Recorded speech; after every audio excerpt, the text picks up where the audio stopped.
ঔষধ নিত্য প্রয়োজনীয় জিনিসপত্রের মতোই এক গুরুত্বপূর্ণ বিষয়ে পরিণত হয়েছে। পরিবারে খরচের বড় একটি অংশ চিকিৎসা খাতেই চলে যায়। তবে ঔষধের যে দাম, তাতে মনে হয় এটি এখন মানুষের কাছে বিলাসী পণ্য। নারায়ণগঞ্জের শিল্পাঞ্চলে দূষিত বায়ুর কারণে মানুষ বারবার অসুস্থ হয়ে চিকিৎসকের শরণাপন্ন হচ্ছে, কিন্তু ঔষধের দাম ক্রমাগত বেড়ে যাওয়ায় নিম্ন ও মধ্য আয়ের মানুষ চিকিৎসা নিতে গিয়ে ভয়াবহ আর্থিক চাপের মুখে পড়ছে। বিশ্লেষকরা মনে করেন, একই জেনেরিক ওষুধের দাম ব্র্যান্ড ভেদে দ্বিগুণ পর্যন্ত হয়ে থাকে। আলিয়া বেগম হৃদরোগ ও কিডনির সমস্যায় নারায়ণগঞ্জের বন্দর হাসপাতালে ভর্তি। প্রতিদিন ১১টি আইটেমের ওষুধ নিতে হয় ৩০০ টাকায়, যা মাসে গিয়ে ঠেকে ৯,০০০ টাকায়। এছাড়া টেস্ট ও ডাক্তার ফি তো রয়েছেই, অথচ তার একমাত্র ছেলে মসজিদে ইমামতি করে বেতন পান ৬,০০০ টাকা।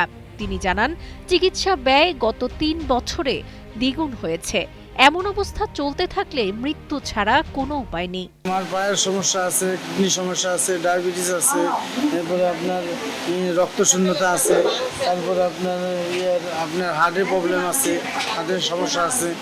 আমার যে কাজের টাকা, সেটা তো ওষুধের টাকা জোগাইতে আমার হিমশিম খাইতে হয়, অনেক টাকা আমার পিছনে ব্যয় করতে হয়, সেটা আমি করতে পারতেছি না ওষুধের দামের কারণে।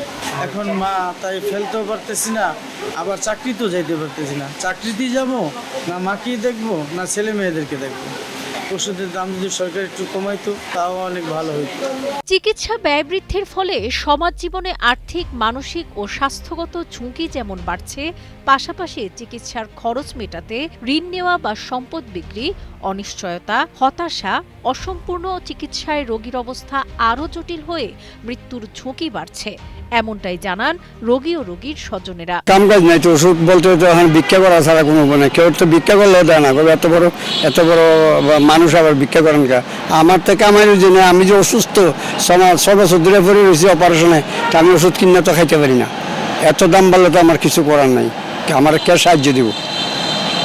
সামান্য একটা না বা সিরাপের দাম হয়তো ৩৫ টাকা, আর বাজারে ৮ ডিপ বাদও দিলাম। যে জিনিসের দাম বাড়ে বললে বিদায় তো আমরা কিনতে পারি না, সাধারণ মানুষ কিভাবে কিনবো? পদ্মা সেতু, মেট্রো রেল এবং এলিভেটেড এক্সপ্রেসওয়ে নির্মাণের গর্বিত অংশীদার বসুন্ধরা সিমেন্ট। আমি চালাই অটো, কাজ করি ১,০০০ টাকার, সংসারে লাগে ১৫০০ টাকা। 2টা ছেলে মেয়ের লেখাপড়া আছে, পরিবারের খাদ্য খাওয়া আছে। আমার দ্বারাতে সম্ভব না। যত টাকা পয়সা আয় হইতেছে, ইচ্ছে বেশি ব্যয়। পরীক্ষা যা কিছুই করাইছি, পরীক্ষার যে ওষুধগুলোর দাম অনেক অতিরিক্ত বেশি। সরকার যদি আমাদের খেয়াল করে, এই ওষুধটা যদি একটু কমাই দেয়, আমরা চলতে পারি। আমি ১,০০০ টাকার কাজ করি, যদি ২,০০০ টাকার ওষুধ লেগে যায়, আমার দ্বারাতে সম্ভব না। শুধু ওষুধ না, সর্বপণ্য যখন বৃদ্ধি পায়, তখন স্বাভাবিক বলে মানুষের জীবনযাত্রার মধ্যে একটু এফেক্ট পড়ে।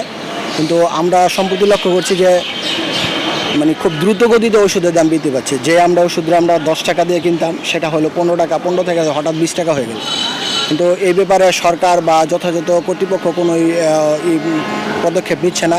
নারায়ণগঞ্জ ঔষধ প্রশাসন অধিদপ্তরের তত্ত্বাবধায়ক সাইফুল্লাহ মাহমুদ জানান, দাম নিয়ন্ত্রণে তাদের অভিযান চলমান। কোনো অভিযোগ পেলে ফার্মেসির বিরুদ্ধে ব্যবস্থা নেওয়া হবে। যারা ভোক্তা ওষুধ ক্রয় করছেন, তারা যদি আমাদের কাছে অভিযোগ করেন কোনো ওষুধের মূল্য বেশি নেওয়া হয়েছে, সেক্ষেত্রে আমরা অভিযোগের প্রেক্ষিতে ব্যবস্থা নিচ্ছি। এক্ষেত্রে আমি সবাইকে আহ্বান জানাবো, এ ধরনের কোনো অভিযোগ পেলে আমাদেরকে জানানোর জন্য। যদি আমদানিকৃত ওষুধ হয়, সেক্ষেত্রে ওষুধ প্রশাসন অধিদপ্তরের এনওসি যখন নেওয়া থাকে, তখন এটির মূল্যটি নির্ধারণ করা থাকে। তবে যদি বেশি মূল্যে বিক্রি হয়ে থাকে, আমরা যদি মার্কেটে মোবাইল কোর্টে বা অভিযানে ধরা পড়ে, আমাদের ওষুধ ও কসমেটিক্স আইন অনুসারে আইনানুগ ব্যবস্থা নেওয়া হচ্ছে।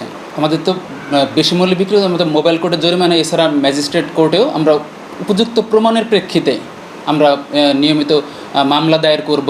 এক্ষেত্রে যিনি ওষুধটি ক্রয় করবেন, তিনি যে দোকান থেকে ক্রয় করেছেন, সেক্ষেত্রে যদি ক্রয় ইনভয়েস বা যেটা পাকা ক্যাশ এটি যদি তারা সংরক্ষণ করেন, সেক্ষেত্রে এবং সেই ইনভয়েসের প্রমাণ সহ যদি আমাদের কাছে অভিযোগ করে, আমরা নিয়মিত মামলায় বা মোবাইল কোর্টের মাধ্যমে প্রয়োজনে আইনানুগ ব্যবস্থা নিই।